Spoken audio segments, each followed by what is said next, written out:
밀교라고 하는 거는 종교의식을 통해서 어떤 에너지를 만들어낸다. 그 에너지가 너를 보호해준다. 그리고 우리 같은 사람들은 교육을 통해서 올바른 생각이 바로 박히면 삿된 에너지들은 범접하지 못한다. 어떤 게 더 좋을 것 같아? 똑같은 경기장에 운동선수로 참석할 것이냐, 관람자로 참석할 것이냐의 차이라고 보시면 돼요.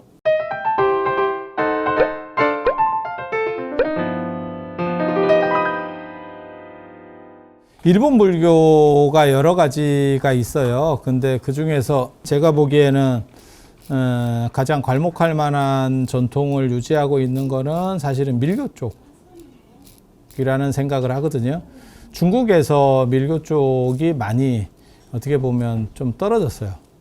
나중에 장안에, 서안에 총룡사가 밀교의 어떻게 보면 본산이라고 할 수 있을 정도로 강력한 데요. 그리고 중국 오대산에 가면 금각사도 원래는 밀교 쪽이었고, 근데 중국 밀교들은 티베트 불교 쪽하고 섞이면서 나중에 이제 좀 많이 위축이 되게 되고, 한국 같은 경우는 조선시대가 되면서 밀교 쪽이 끊어집니다. 다 없어졌느냐? 뭐 그렇지도 않아요. 사시 볼 때 여러분이 못 알아듣는 말들이 많잖아요. 그게 밀교적이라고 보시면 돼요. 밀교적이라고 보시면 되고, 그리고 그러한 어떻게 보면 의례를 통해서, 종교의식을 통해서 에너지를 발생시키고, 그것이 불교 의식들이 다 비슷하거든요. 그러니까 두 종류의 힘이 있다라고 보면 돼요. 이 세상에 두 종류의 힘이 있다. 하나는 신이라는 절대자가 있으면서 그 힘을 주는 거예요. 이쁜 놈한테 그냥 부여해 주는 거예요. 왕이 이쁜 놈한테 벼슬을 주듯이 그렇게. 그리고 거기에는 인과가 없어요. 그러니까 잘해야 되는 게 아니고 이쁘면 되는 거예요. 이쁘면. 그래서 여기서는 충성 경쟁이 벌어지는 겁니다. 충성 경쟁. 이해가 됩니까? 그것은 윤리적이거나 인간끼리의 문제가 아니에요. 그건 신의 판단에 의해서 결정이 되는 거기 때문에, 그래서 인간들이 볼 때는 불합리해요. 불합리해요. 우리가 제가 흔히 말하는 그거 있잖아요. 대항해 시대, 르네상스 시대 때 기독교의 역할 엄청난 겁니다. 어떤 행동을 했느냐? 끊임없이 사람을 죽여도 죄를 용서해 줬죠. 그래서 계속 더 죽일 수 있는 구조를 만들어줬어요. 그게 유럽이 확장되는 거거든요. 일반적이면 사람이 죄의식 때문에 계속 죽여갈 수가 없어요. 심리적으로 타격을 입거든. 그러니까 뭐 남미에서 사람을 죽이고, 오세아니아에서 죽이고, 아프리카에서 죽이고, 아메리카에서 죽이고, 라고 했을 때, 동아시아는 인간끼리의 윤리를 얘기하기 때문에 사람이 한두 명을 죽이고 서너 명을 죽이고 막 이러다 보면 특별한 사람 아니면 이제 회의적이 되는 거죠. 사람을 죽이면서 굉장히 환희로워요. 이러면 사이코패스지. 그런 사람이 몇 명이나 있겠어. 잠 잘 안 오고 뭐 힘들고 뭐 이렇게 되겠지. 예. 그래서 그게 어느 한계에 봉착하게 되는데, 유럽에서는 기독교가 돈만 갖다 주면 끊임없이 죄가 없다라고 얘기를 해주죠. 너는 잘하고 있다. 라는 방어 기제를 펴주면서 끊임없이 확장될 수 있는 거예요. 그러니까 신에 의한 논리 구조하고 기독교의 논리 구조하고 인간의 윤리가 다른 거예요. 신의 윤리하고 인간의 윤리는 다른 겁니다. 그래서 동아시아는 왜 잘 나갈 때 끝까지 팽창을 못 했느냐? 라고 얘기할 때 여러 가지 요인들이 있어요. 여러 가지 요인들이 있는데 그 중에 하나가 인간 윤리의 강조라고 하는 부분도 발목을 잡았어요. 그리고 쟤네는 그 윤리 기준이 없었죠. 풀려버린 거죠. 신이 주는 거고, 여기 같은 경우는 이제 불교나 이런 쪽에는 신이 주는 게 아니고 정확하게 말하면 진리가 줘요. 진리가 줘요. 그래서 인과법에 의해서 내가 잘하면 좋은 결과를 받는 거야. 그러니까 살을 어떻게 뺄 것이냐? 운동 열심히 하고 먹는 거를 줄이면 살이 빠진다. 인과법에서 모든 사람이 아는 정답. 하지만 정답은 알지만 실천하기는 죽기보다 힘든 일이죠. 차라리 배를 가르고 위를 절제할지언정. 아니 현실에 있는 얘기잖아요. 있는 얘기잖아요. 그래서 그렇게 인과법에 의해서 해라라고 하는 게 기본인데 이것만 갖고는 종교가 그럼 필요가 없는 거예요. 그래서 여기서 두 가지가 있는 거죠. 또 두 가지. 하나는 이 진리를 깨달은 큰 스님이 그 힘을 나눠줄 수 있다라고 생각하는 거야. 그게 큰 스님의 에너지야. 깨달은 사람의 에너지. 깨달은 사람의 에너지. 근데 이런 건 너무 특수하고 그 다음에 일률적이지 않잖아. 그리고 또 뭐가 있어야 되냐면 자기 주장에 근거한 거예요. 한마디로 얘기해서 내가 깨달았다 해서 시작하는 거지. 그 사람의 주장을 받아들여 줘야 되는 거예요. 그렇다 보니까 저게 진짜에 대한 생각도 있는 거고. 그러다 보니까 뭐가 있냐면 이제 보편성이라고 하는 게 나야 되죠. 그게 종교의식이에요. 종교의식, 그러니까 불교의식을 통해서 어떤 의식을 통해서 에너지를 만들어내고 그 에너지를 거기에 참석한 사람들에게 나눠주는 거예요. 정확하게 말하면.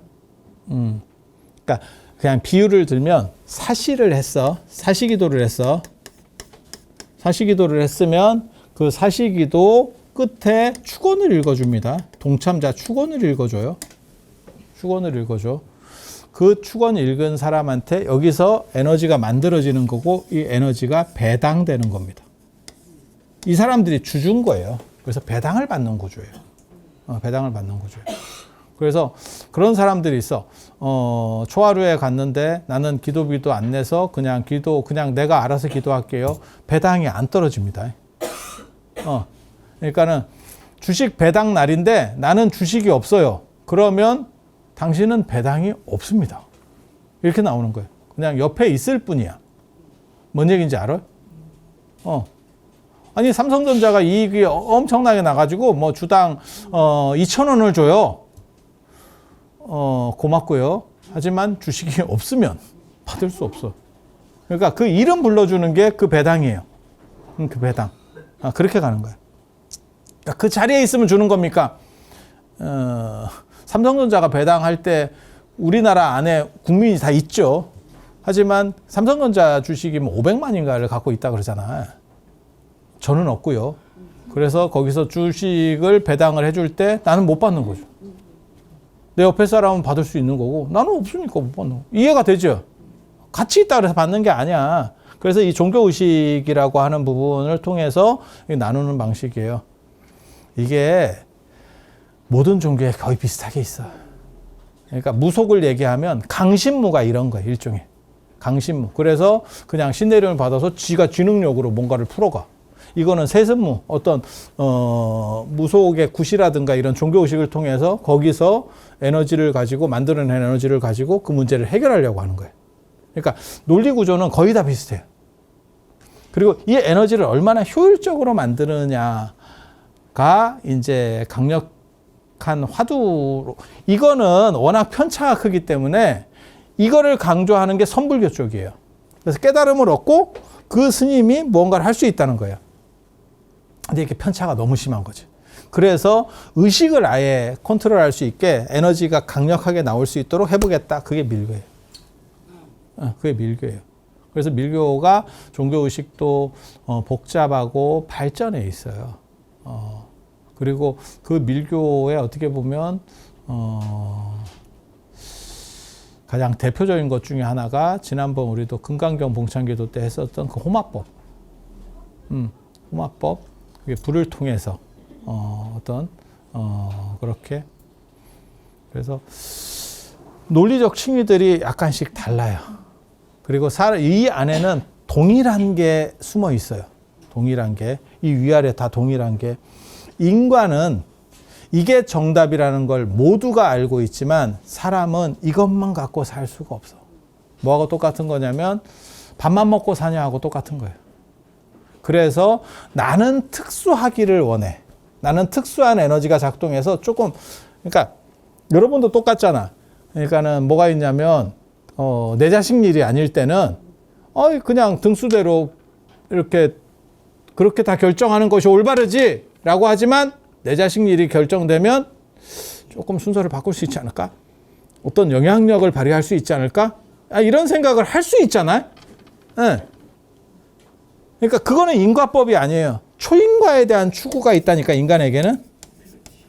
인과는 보편이고 이거 말고 초인과에 대한 추구가 있어. 그러니까 공부를 열심히 하면 성적이 올라가요. 이건 인과고, 아무리 그래도 우리가 100점을 맞을 게 아니면 찍는 비율이 있는데 찍을 때 조금 더 내가 신기를 발휘할 수 있느냐, 초인과입니다. 이해가 되시죠? 그 부분이, 그리고 인생이라고 하는 게 완전히 분리가 돼버리면 이거에 대한 힘이 상대적으로 적어요. 지금같이 비슷비슷한 상황에서 경쟁 구조가 만들어지면 요 한 끗 차이가 초격차가 나는 경우가 있어요. 제가 전에도 그런 말씀 드렸었잖아요. 예를 들어서 뭐 대기업에 취직하고 싶어 해. 그러면 그 사람이 진짜 그 기업의 거의 뭐 총수나 사장급이 아니면 넣어줄 수 없어요. 인사과, 내가 인사과 어떻게 보면 부장이야. 그래서 내가 굉장한 힘을 써. 그래서, 우리 친척이 나한테 얘기를 하는 거야. 좀 힘 좀 써줘요. 그러면 내가 뭐라고 얘기하냐면, 예선을 통과해서 올라오셔서 최종 3배수 안에는 드셔야 제가 뭐라도 합니다. 이렇게 할 수밖에 없어. 그걸 조작할 수 없어. 그걸 조작할 수 있는 사람은 진짜 엄청난 힘을 가진 사람, 아니면 목숨을 내놓고 하는 사람, 둘 중에 하나입니다. 내 직을 걸고, 걸리면 날아갈 거 생각하고. 뭔 뜻인지 아시잖아요? 그래서 거기까지 예를 들어서 본선에 3배수로 올라갔어. 그러면 여기서는 이놈을 뽑아도 되고 저놈을 뽑아도 되고 저놈을 뽑아도 아무 문제가 없다니까. 여기서는 초인과가 작동할 여지가 있는 거예요. 여기까지 올라가는 거는, 이거는 지금 현대사회에서는 인과예요. 물론 엄청난 초인과를 가졌어. 진짜 기업 총수가 밀어줘. 야, 부서를 하나 만들면 되지. 야, 하나 만들어. 뭔 뜻인지 아시겠어요? 그렇게 하면 끝이야. 만들어서 걔가 적합하대. 기존에 있는 데다가 넣으려고 그랬더니, 이렇게 하면 뭐가 안 되고, 룰이 안 되고, 뭘 어쩌고저쩌고 막 얘기를 하거든. 만들면 돼. 야, 부서 하나 꽂아. 이러면 해결돼. 룰이 없으니까, 그 집단에는. 그런 힘이 있으면 좋죠. 그런 힘을 가진 사람들, 부럽고요. 보통 일반 사람은 여기지. 노력해서 올라갈 수 있는 일반인의 조건은 여기고, 여기서는 뭐가 있냐? 초인과가 발생을 하죠. 그래서 제가 전에도 그런 얘기 했잖아. 똑같이 면접을 보는데, 너 그거 해봤어? 라고 했을 때 손을 득달같이 들면서 제가 이러이러한 것들을 다 해봤습니다. 라고 할 때, 야, 저게 겸손하지가 않고 싸가지가 없네. 내가 얘기 안 했나? 내가 예전에 교수에서 떨어질 때 맨 막판에 뭘로 떨어졌냐면 다리 꼬고 서서 얘기했다고. 싸가지 없다고. 근데 저를 아시는 분들은 아시겠지만 저는 쓰면 자동으로 다리가 꽈져요. 놀랍게도. 그냥 제대로 그냥 바로 서 있으면 몰라도 좀 서서 무언가 얘기를 하고 있으면 저절로 다리가 꽈져요. 뭐 싸가지고 뭐고 다 필요 없고 그냥 습관입니다. 습관. 근데 상대는 그걸 싸가지로 보는 거야. 어떤 사람은 재미로 볼 수도 있어. 야, 저 사람은 뭔 다리를 꼬고 저렇게 있대? 재미로 볼 수도 있어. 그게 한 끗 차이예요. 한 끗 차이예요. 근데 저한테는 뭐라고 했냐면, 야, 공개 강의를 하는데도 다리를 꼴 정도로 싸가지가 없더라. 야, 씨. 내가 그 얘기를 듣고 얼마나, 야, 저걸 저렇게 보나? 그래서 이게 초인과예요. 초인과예요. 그리고 저도 얘기할 때도 마찬가지잖아요. 제가 말이 길었다 짧았다 하잖아요. 그걸 재밌어 할 수도 있는 거고, 친근감이 있어요. 이렇게 받아들일 수도 있는 거고. 저거는 대중 앞에서 얘기하면서, 저렇게 얘기를 섞어 써도 되나? 길고 짧고가 왜 섞여 나옵니까? 이렇게 얘기할 수도 있는 거예요. 그건 사람 나름이에요. 사람 나름이에요. 그런데, 그거는 이제 시대 나름이고, 그 다음에 받아들이는 사람 나름이고, 그래서 제가, 그런 얘기 하잖아요. 개인 SNS는 그냥 지 얘기하고 싶은 거예요. 욕을 해도 돼. 그리고 그 취사 선택은, 그 사람이 보고 안 보고로 판단을 하는 거예요. 그러니까 싫으면 지가 안 하는 거죠. 그게 개인 SNS의 특징이에요. 그래서 이런 것들이 다 존재하는 거죠. 이거 얼마나 진기한 거예요. 그래서 밀교라고 하는 거는 종교의식을 통해서 어떤 에너지를 만들어낸다 라고 하는 거. 그리고 우리 같은 사람들은 뭘 하는 거냐면 교육을 통해서 에너지를 만들어낸다. 교육을 통해서 올바른 생각이 바로 박히면 삿된 에너지들은 범접하지 못한다 라고 우리는 주장을 하는 거고, 그 다음에 의식을 통해서 하는 거는 그 에너지가 너를 보호해 준다. 어떤 게 더 좋을 것 같아? 우리 같은 방식을 난행도라고 합니다. 좀 어려운 거. 그리고 이런 방식이 이행도예요. 쉬운 거예요. 접근성이 쉽지. 쉽게 말해서 공부해서 시험 볼래하고 돈만 내면 참석입니다. 이렇게 똑같은 경기장에 운동선수로 참석할 것이냐 관람자로 참석할 것이냐의 차이라고 보시면 돼요. 물론 자기가 할 수 있으면 더 좋을 수도 있어. 더 좋은 건 맞을 거야. 하지만 거기까지 올라가는 데 있어서 이게 쉽겠어요? 쉽겠어요? 그래서 이런 종교의식 괜찮아요. 그러니까 뭐하고 똑같은 거냐면 영화를 만든다고 생각해요. 그러면 내가 감독이야. 그럼 감독이면 막 이런 것 저런 걸 다 해야 되잖아요. 그러면 그 감독만 있어서 되는 게 아니고 감독이 이제 뭐 시나리오도 할 거고 뭐 저 배우도 선정을 할 거고 이러는데 딱 될 것 같아. 그러면 누가 붙는 줄 아세요? 쩐주가 붙습니다. 감독도 벌겠지만 투자자가 어떻게 더 벌 겁니다. 아마 제 생각에 맞을 겁니다. 그러니까 열심히 하는 것도 좋은 거지만 그거를 볼 수 있는 눈도 굉장히 좋은 거예요. 그러면 투자자 입장에서는 100% 되느냐? 아니죠. 거기도 이제 리스크들이 많이 있는 거죠. 최근에 한국 영화 중에서 역대 실패, 예전에 실패 중에서 전설적인 것들이 있죠. 성냥팔이 소녀의 재림. 그 다음에 김수현 주연의 리얼이라는 영화. 돈 더럽게 갖다 받고 다 실패한 영화. 최근 들어서 엄청난 실패가 있었죠. 외계인 완투. 돈 엄청나게 쓸어 박았고 실패한 영화. 그런 데 갖다 박을 수도 있는 거고, 그럼 뭐 마이너스 손실을 나는 거고, 저 파묘같이 그냥 조금, 그렇게 많이 안 들인 영화인데, 뭐 대박이 나면, 개꿀? 뭐 이렇게 되는 거고. 아니, 이해가 되잖아요. 그래서, 그럼 투자자는 뭘 볼 줄 알아야 되느냐? 어디가 적합한지를 봐야 돼. 네. 그건 이익 배당이에요. 이익 배당. 투자 배당. 그래서 그런 거를, 자기가 직접 들어가도 되고, 보통 이런 종교의식을 통해서 들어가는 건 간접 투자 방식입니다. 간접 투자 방식. 펀드 매니저가 있는 거지. 그 펀드 매니저가 누굽니까? 스님입니다. 스님입니다. 그러니까 우리는 워렌 버핏에 들어갈 거냐? 아니면 손정희에게 들어갈 거냐? 아니, 그런 거예요. 이게 똑같은 논리 구조라니까. 이거 재밌어. 생각해보면 재밌어. 여러분 몰라서 그래. 그런 정도라고 이해하시면 되고, 이러한 종교의식과 관련된 이야기 마칠 수 있도록 하겠습니다.